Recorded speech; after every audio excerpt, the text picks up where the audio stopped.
Hey everyone, welcome back to the channel. Thanks for dropping by. It's been a while. I know I've been doing some vlogs, from my summer times in Normandy and then some autumn stuff too. So I hope you're gonna enjoy those. But today it's story time. I'm actually gonna talk about something pretty scary. I do hope that you'll enjoy this. I'm a little late on the spooky stuff, to be honest.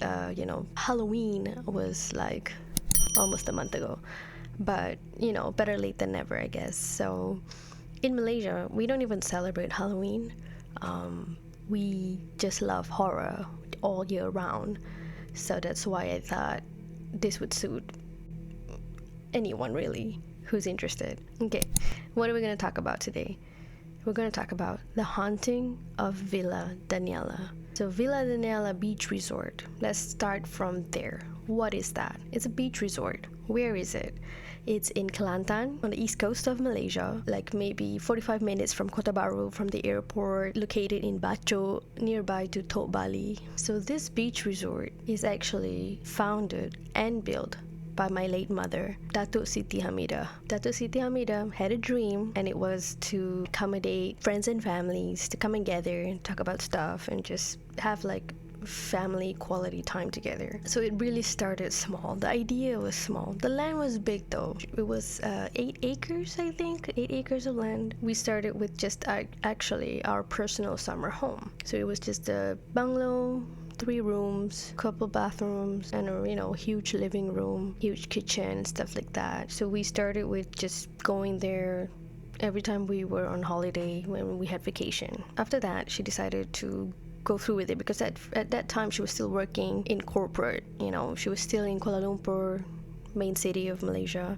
She was still there working her butt off, making a living and making a name for herself. So only later on that she thought, when she was done with that world, she decided to start up her business, which is the resort, Villa Daniela Beach Resort. So it started small, 20 rooms, and it grew throughout the years. She kept investing more and more, and it has come up to more than 90 rooms now. So it grew a lot, and the facilities are pretty awesome. The usual restaurant and halls, but the swimming pool is pretty awesome. It's an infinity swimming pool. It's beautiful. So there's a lot of different villas, different rooms, just different designs. It's pretty cool. It's a boutique resort, so that's all about it. I can only talk about like my time there, and obviously I kind of grew up there even though I wasn't like fully there. But my family would go back almost like every month, definitely at least every month. It used to be like almost every weekend when it was during the construction of making those rooms. So we would stay there and stuff. And as the business continued to open, I was doing my degree. So I left for the UK. So I was there for like 3 years. Then my mom decided to ask me to manage the resort when I graduated. So I graduated 2011. So basically, I stayed there and worked there for 8 years before I moved to Paris. So I can only talk about like the 8 years I was living there and working there, and also maybe a bit of like when I was there on vacation and stuff. So I can share that with you guys too. So why am I talking about this? Okay, like I don't have any bad intentions towards Villa Daniela because of it's my mom's legacy. I love that place, and I saw it start. I worked with her to grow it, to make it place on a map. I'm very proud of it for sure. Unfortunately, she got sick and she passed away, and now she's not managing the place anymore. I'm not there as well. So that's the past, okay? But why? The reason is actually because if you Google haunted hotels in Malaysia, Villa Daniela Beach Resort is on that list. So why is that? Why are some of the guests who have stayed there, why do they say it's haunted? This is a question, right? It's a mystery because look at me. I stayed there at least for 8 years straight, and I've been going there even when I was like a kid. So when I was working there and living there for 8 years, I'm gonna tell you my story and what I've heard throughout the years of me living there and working there. Alright, so let's start the story time. Let's start with the summer house. Okay, so when we lived there, some people did feel like disturbed, like as in like nightmares or just uneasy. So there was a bit of that, but nothing too serious. My mom, she prayed, and she kind of, she decided to be strict with whatever presence there was there. And she was like, if you want to stay here, don't disturb us. Like, stay in peace, or leave. So she was really clear about it. So that's that. After that, I didn't hear much anymore after that. But if I'm being honest, if I think back really hard, the house is actually two levels. So the kids' rooms, our rooms, we stay at the bottom floor. So top floor is my mom and dad's room. So usually we would hear walking or banging or running, but like sometimes we think it's them, or even when they're not around, we hear it too. But then it could be the wind, because we live by the beach, so obviously the wind could cause all these sounds as well. Yeah, so we didn't pay no mind, but that was like probably the first like small little thing I experienced that could have been paranormal.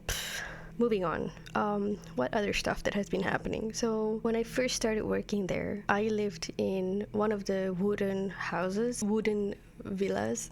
So it's like high, one of those traditional classic houses. They're all built kind of like on stilts, so they're higher. So there's like this lower area, empty area. So that's where like my staff, especially the housekeeping, that's their HQ, and they work from there. So laundry is down there, the washing. One random day, I woke up like at 6 a.m. to one of my housekeeping staff like yelling and crying and screaming at the bottom. And like, what's going on? Like I opened the window and looked outside, wondering what was happening. And then there were other people there too, like other housekeeping staff and my security as well. They were wondering what's wrong, and they checked on her. She said she saw something, and they all said, "Oh, it's nothing." They walked away, and it was just weird. I was like, what the hell happened? She didn't want to talk about it. She went home, and yeah, so that was like really weird. But she was the only one who experienced it, like I didn't see nothing, so I don't know what happened really. So that's one story, the first kind of real story of like somebody being disturbed. Another time is when that summer house that I'm talking about, the one that we used to stay in, we renovated that to make it into rooms, and later on it's named Villa Hufflin. So my late mom, she named the villas after like all her children and other family members, relatives, and in the end the final villa was named after her. Villa Hufflin specifically was our summer home, which we renovated into multiple rooms, and so sometimes we would check people in there and stuff, and a lot, and I mean too many times, people who stay in that house, in that building, would say they have been disturbed, or they hear sounds, or they see things, or all of that. So, we are a seasonal resort. That means most of the time we're empty. We have some people who long stay because, they're there for work. So we have people who stay for months, for years. But the resort is mostly empty. So we have 90 rooms, and maybe a few rooms were occupied. But on season, like high peak season, holiday time, weekends, vacations, is full, pack. So that's why we have so many rooms, because we know the demand is high during the peak season. If we have random customers that come in non-peak season, off-peak season, we try not to give them the rooms in Villa Hufflin, because we just don't want to hear that, that them have a bad experience. So we take care of that. We make sure that we don't put them in such a position. I'm not here to fully admit clearly there's something there, because I myself I haven't really experienced it, and there are other people that have stayed there too that are fine. They don't have a huge problem with the place. But there were a lot of stories of people seeing things and hearing things, so we didn't want to add to those stories. We only kind of sell the rooms there when they're a whole family and they're staying in all of the rooms, so they're not alone. So that should be fine. The worst thing that happened in that building is somebody did die, but it was an old man. It's an old man. He was there with his family. They took like at least 3 rooms. They found him like in the hallway. So he passed away, and yeah, that's the story really. He's just really old, but his sons, one of them was really upset, like he couldn't accept it, and he was saying that it was the cause of the ghost in the building. So he was just, maybe he's just really in denial, but he was saying things like that, and I just I mean, how would anyone react to that, right? Like, I wouldn't know how to react to that. But he got really upset. He broke a few things at the building. Obviously, they had to pay for damages, but yeah, too bad. It's just wrong timing, I think, you know. You can never explain why, you know, someone passed away. So that's probably the worst thing that has happened at that building, in that building. There's also this one room at the end of the resort, like before the wall. There was a couple of European girls. They stayed there for a night, and then the next day I was sending them to the jetty, because we're just 20 minutes to the jetty in Kuala Besut, going to Perhentian Island, which is one of the top 10 islands in the world. I love this island. So they were on the way there, and they were asking me about, you know, is there like presence, like ghosts, like is it place haunted, like they were asking me stuff like that, and I was like, actually we do have, you know, a bit of some disturbance sometimes. Some people talk to us about it, and I was like, I'm really sorry, because, you know, the room they stayed in, we've never heard such a thing. And they were like, it's okay, we find it interesting, we've never experienced it before. So I was like, okay, well, that's cool that, you know, they weren't too freaked out about it. They were more like amused by it, because I guess the presence didn't really disturb them that much. They just felt weird, I guess. So yeah, that was cool. I guess I felt bad, but they were just like, oh no, it's cool. We were just happy to talk about it, I guess. So they have a story to tell when they go home or something. We also had fake stories, obviously, like, you know, some of my staff that decided not to work, that just wanted a day off, and they'd be like, oh, I saw a ghost, and so I had to run away out of there. So, you know, they could, probably they were high, I don't know, because people work around here, we work here, I live here, I work here, and I've never personally faced it myself. You know, I probably have heard stuff, but like I can't even like confirm to you if it was really something. I just navigate through people's stories and like my experiences. That's the best I can do.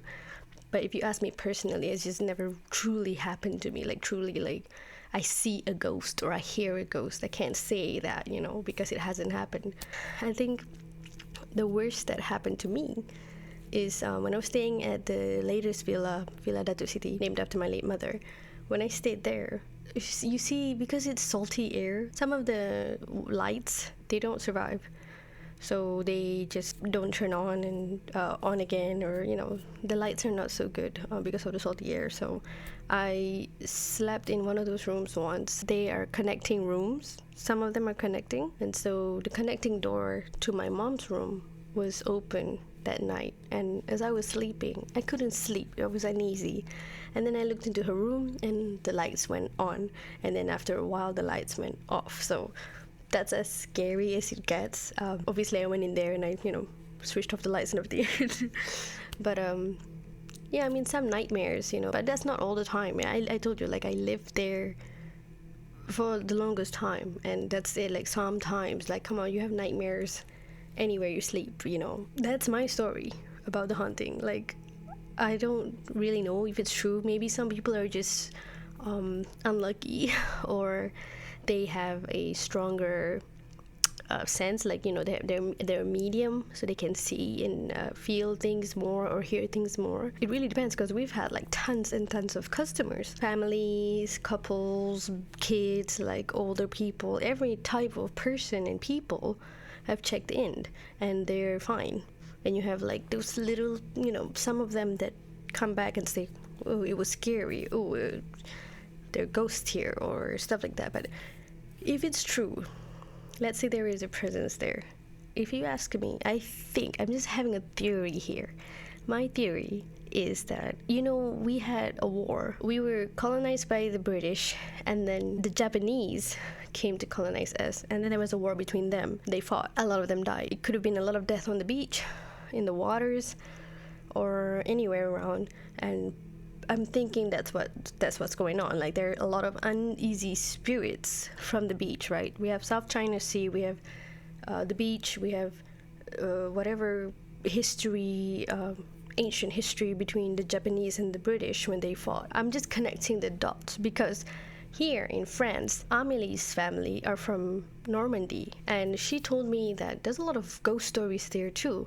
And Normandy is a World War II place, very historical. It's by the beach, a lot of uneasy souls, that died there.